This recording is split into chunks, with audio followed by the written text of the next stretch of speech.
BRS కు big shock తగిలింది. లోక్సభ పోటీ నుంచి కడియం కావ్య తప్పుకున్నారు.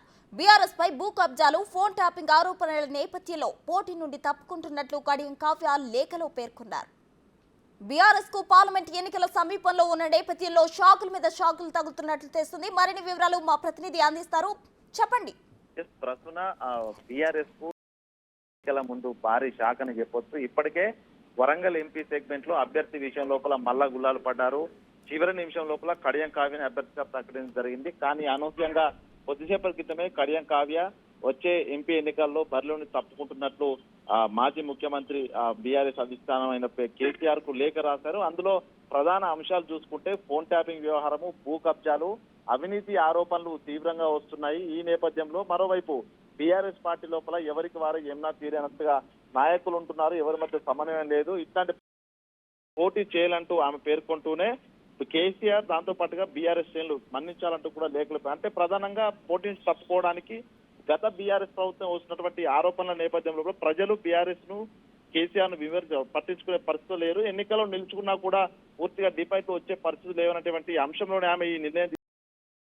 మరోవైపు అటు కడియం శ్రీహరి, కడియం కావ్యలు కూడా పార్టీ మారబోతున్నారు. ఎందుకంటే బీఆర్ఎస్ పూర్తిగా భూస్థాపితమయ్యే పరిస్థితులే ఉన్నాయి. ఎందుకంటే కూడా గత 10 ఏళ్ల పాలన లోపల తీవ్రమైనటువంటి అరాచకాలు ఉన్నాయి. అవన్నీ ఒక్కొక్కటిగా వెలుగులోకి వస్తున్న సమయం లోపల భవిష్యత్తు లేదు బీఆర్ఎస్ పార్టీకి. అందుకే బీఆర్ఎస్ పార్టీని వీడడమే ఒక ప్రధానంగా వాళ్ళ భవిష్యత్తు కోసం మారడానికి అయితే సిద్ధంగా ఉంటే తెలుస్తుంది. ఈ నేపథ్యంలోనే కడియం కావ్య అనూహ్యంగా పోటీకి తప్పుకున్నట్లు ఒక లేఖ విడుదల చేసినట్లు తెలుస్తుంది. మొత్తానికి ఆమె నెక్స్ట్ ఏం చేయబోతుంది అనేది ప్రస్తుతం అయితే ఒక హాట్ టాపిక్ గా మారింది. ప్రస్తుతం కడియం కావ్య బీఆర్ఎస్ కు రాజీనామా చేసిన తర్వాత ఇక కాంగ్రెస్ లో చేరే అవకాశాలు ఏమైనా ఉన్నాయా?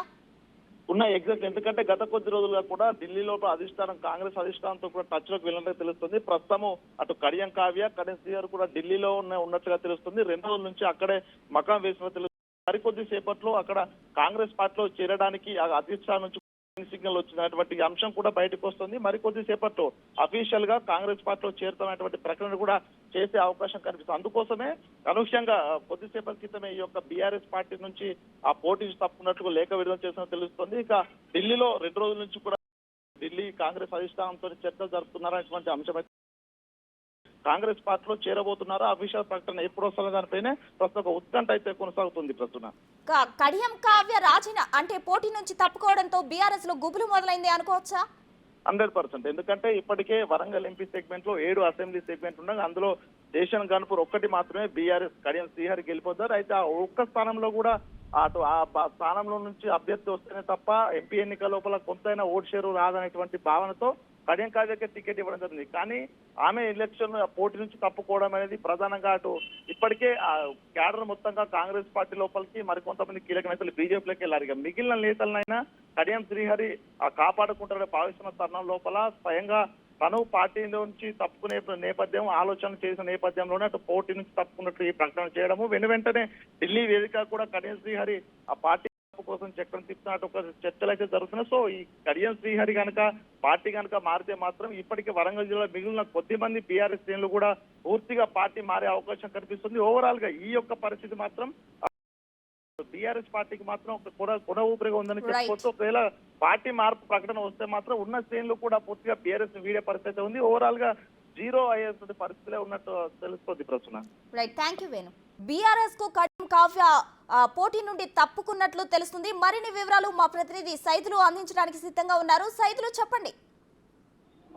ప్రస్తుతం బీఆర్ఎస్ పార్టీకి భారీ షాక్ అని చెప్పవచ్చు. ఇప్పటికే పార్టీని చాలా మంది నేతలు వీడి వెళ్ళిపోతున్నారు. ఈ సమయంలోనే వరంగల్ ఎంపీ అభ్యర్థిగా కడియం శ్రీహరి తనయ డాక్టర్ కడియం కావ్య పేరుని కేసీఆర్ ప్రకటించారు. అయితే ఇప్పటికే కొన్ని పార్టీ కార్యక్రమాల్లో కూడా పాల్గొంటూ వస్తున్నారు. కానీ అన్యూయంగా తను పోటీ నుంచి తప్పుకుంటున్నట్టుగా కేసీఆర్ కి ఆమె లేఖ రాయడం జరిగింది. ముఖ్యంగా ప్రస్తుత రాజకీయ పరిణామాల నేపథ్యంలో బీఆర్ఎస్ పార్టీపై వస్తున్న ఆరోపణలు, ముఖ్యంగా లిక్కర్ స్కామ్ అవుతుంది, అదేవిధంగా ఫోన్ ట్యాపింగ్ వ్యవహారానికి సంబంధించి, కాళేశ్వరం అవినీతికి సంబంధించి ఇవన్నీ ఆరోపణల నేపథ్యంలో మరియు అదేవిధంగా అక్కడ ఉన్నటువంటి నాయకుల మధ్య, ముఖ్యంగా వరంగల్ పార్లమెంట్ పరిధిలో ఉన్నటువంటి 7 అసెంబ్లీ నియోజకవర్గాలు చెందినటువంటి ఎమ్మెల్యేలు, మాజీ ఎమ్మెల్యేల మధ్య సో కలిసి పనిచేసేందుకు ముందుకు రాకపోవటము, ఇవన్నీ కూడా అవమానకరంగా భావిస్తూ తను కేసీఆర్ కి లేఖ రాయడం జరిగింది. ముఖ్యంగా మే 13న 2024 నాడు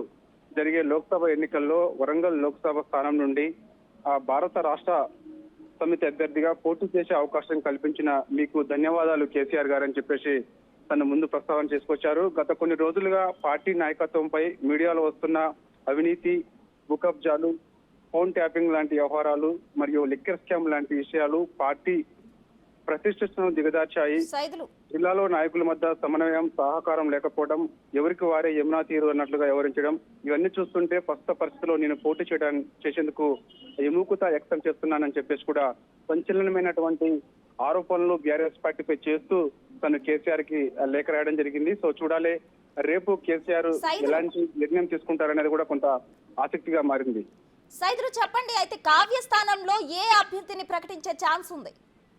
ఇప్పటికే టికెట్ ఆశించినటువంటి వర్ధన్నపేట మాజీ ఎమ్మెల్యే ఆరూరు రమేష్ ఎవరైతే ఉన్నారో తను మొదటి నుంచి కూడా వరంగల్ టికెట్ ఆశించారు. ఇప్పటికే సిట్టింగ్ ఎంపీగా ఉన్నటువంటి పస్నూరి దయాకర్ ని మార్చి మరి ఆరూరు రమేష్ కి టికెట్ ఇస్తారని చెప్పేసి కూడా మొదటగా భావించారు. తను అలకబూనారు, పార్టీ మారుతున్నట్టుగా కూడా తను చెప్పారు. కానీ కొన్ని నాటకీయ పరిణామాల మధ్య తను వరంగల్లోని మీడియా సమావేశంలో ఉండగా అప్పుడు కొంతమంది బీఆర్ఎస్ చెందినటువంటి నాయకులు ఎవరైతే ఉన్నారో అప్పుడు ఉన్నటువంటి బస్వరాజ్, అదేవిధంగా ఎర్రబెల్ దయాకర్ వీళ్ళిద్దరు కూడా ఆరూరు రమేష్ దగ్గరికి వెళ్లి బుజ్జగించి నేరుగా తీసుకొని నందినగర్ కి తీసుకొని వచ్చారు. ఆ సమయంలో తన బుజ్జగింపులు చేసినప్పటికి కూడా టికెట్ విషయంపై క్లారిటీ ఇవ్వలేదు. కానీ అన్వయంగా సాయంత్రానికి డాక్టర్ కడియం కావ్య పేరును ప్రకటన చేశారు. సో ఇక టికెట్ ఆశించినటువంటి ఆరూరు రమేష్ కూడా, సో ఇక పస్నూరు సిట్టింగ్ ఎంపీగా ఉన్నటువంటి పస్నూరు దయాకర్ కూడా కాంగ్రెస్ గుర్తుకొచ్చారు. సో ఇక టికెట్ రేసులో ఎవరు కూడా లేరు. సో చూడాలిగా బీఆర్ఎస్ పార్టీ ఎలాంటి నిర్ణయం తీసుకోబోతుంది అనేది కూడా కొంత ఆసక్తిగా మారింది. ఈ లేఖపై ముఖ్యంగా డాక్టర్ కడియం కావ్య రాసిన లేఖ ఆరోపణల నేపథ్యంలో పెద్ద చర్చనీయాంశంగా మారిందని కూడా చెప్పవచ్చు. ఎందుకంటే ఇప్పటికే కొన్ని స్కామ్లకు సంబంధించి లిక్కర్ స్కామ్ అవుతుంది, అదేవిధంగా ఫోన్ ట్యాపింగ్ వ్యవహారం కానీ, కాళేశ్వరం ప్రాజెక్టుకు సంబంధించిన అవినీతి కానీ, ఇవన్నీ కూడా రాష్ట్ర వ్యాప్తంగా సంచలనం చూస్తున్నాయి. గత 10 ఏళ్లలో బీఆర్ఎస్ పార్టీ అవినీతికి సంబంధించిన అన్ని కూడా ఒక్కొక్కటిగా బయటపడుతున్న నేపథ్యంలో ఇప్పుడు పార్టీలో ఉంటే తనే స్వయంగా ఇలాంటి ఆరోపణలు వస్తున్నాయి. సో ఇక నేను పోటీ చేసేందుకు కూడా ఆసక్తి చూపడం లేదు. సో దీనివల్ల ఖచ్చితంగా ఓటమి చెందుతానని చెప్పేసి కూడా తనే లేఖ రాశారు కాబట్టి సో ఈ సంచలనమైన ఆరోపణలను కూడా మనం చెప్పవచ్చు. ఏదేమైనప్పటికీ కేసీఆర్ ఇప్పటికే ఈరోజు స్వయంగా కేకే పార్టీ జనరల్ సెక్రటరీ అయినటువంటి కేశవరావు కూడా ఈ రోజు ఎర్రవల్లి ఫామ్ హౌస్ లో కేసీఆర్ తో భేటీ అయ్యారు. జరుగుతున్న పరిణామాలన్నింటినీ కూడా వివరించారు. ఇక నేను పార్టీలో ఉండలేనని చెప్పేసి కూడా తను చెప్తూ కొన్ని లేఖల్లో పొందుపరిచారు. సో ఇక తాను పార్టీని వీడిపోతున్నట్టు కూడా చెప్పడం జరిగింది. సో తను చెప్పిన 4 గంటల వ్యవధిలోనే ఇటు వరంగల్ ఎంపీగా ప్రస్తుతం అభ్యర్థిగా ఉన్నటువంటి డాక్టర్ కడియం కావ్య సంచలనమైన ఆరోపణలు చేస్తూ లేఖ రాసిన నేపథ్యంలో ఇప్పుడు బీఆర్ఎస్ పార్టీ కూడా ఒకవైపు అభ్యర్థికి సంబంధించి వెతుకులాట మొదలవ్వడం, మరోవైపు ఇలాంటి వ్యాఖ్యలకు సంబంధించి ఎలా రిసీవ్ చేసుకుంటుంది ఏంటనేది కూడా మనకి రేపు స్పష్టంగా తెలిసే అవకాశం కనిపిస్తుంది.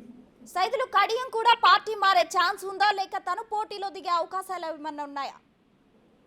వాస్తవంగా కడియం శ్రీహరిని చాలా సీనియర్ నాయకుడు, మొదటి నుంచి కూడా తను పార్టీలో ప్రాధాన్యత ఇస్తూ వస్తున్నారు. సో ఇక తన కూతురే స్వయంగా లేఖ రాశారు కాబట్టి ఆ రోజు కడియం శ్రీహరిని ఉద్దేశించి టికెట్ కి సంబంధించి కూడా ఖరారు చేయడం జరిగింది. ఆ కూతుర్ని ప్రకటన చేసిన తర్వాత అన్ని తానే వ్యవహరిస్తూ ఖచ్చితంగా గెలిపించుకోవాలని చెప్పేసి కూడా కేసీఆర్ కడియం శ్రీహరికి ఆదేశాలు జారీ చేశారు. కానీ కడియం శ్రీహరికి తెలియకుండా ఈ లేఖ తన కూతురైనటువంటి కడియం కావ్య ఎట్టి పరిస్థితుల్లో కూడా రాయదు. ఎందుకంటే రాజకీయ అనుభవం కూడా ఆమెకి లేదు. సో ఖచ్చితంగా కడియం శ్రీహరి ఇన్వాల్వ్మెంట్ ఖచ్చితంగా ఉంటుంది. సో ఖచ్చితంగా కడియం శ్రీహరి కూడా పార్టీ మారే అవకాశాలు అయితే కనిపిస్తున్నాయి. ఎందుకంటే ఇప్పటికే ఈ నెల 30న చాలా మంది నేతలు ఇప్పటికే బీఆర్ఎస్ చెందినటువంటి నేతలు ఎవరైతే ఉన్నారో మాజీ మంత్రి ఇంద్రకరణ్ రెడ్డి, అరవింద్ రెడ్డి, సో కేకే వీళ్ళందరూ కూడా 30న లేదంటే ఏప్రిల్ 6వ తారీఖు నాడు తొక్కుగూడలో కాంగ్రెస్ పార్టీ భారీ బహిరంగ సభ నిర్వహిస్తుంది. ఆ సభలో కొంతమంది కీలక నేతలు కూడా పార్టీలో చేరే అవకాశం కనిపిస్తుంది. సో కడియం శ్రీహరి కూడా పార్టీ మారే అవకాశాలు అయితే స్పష్టంగా కనిపిస్తున్నాయి.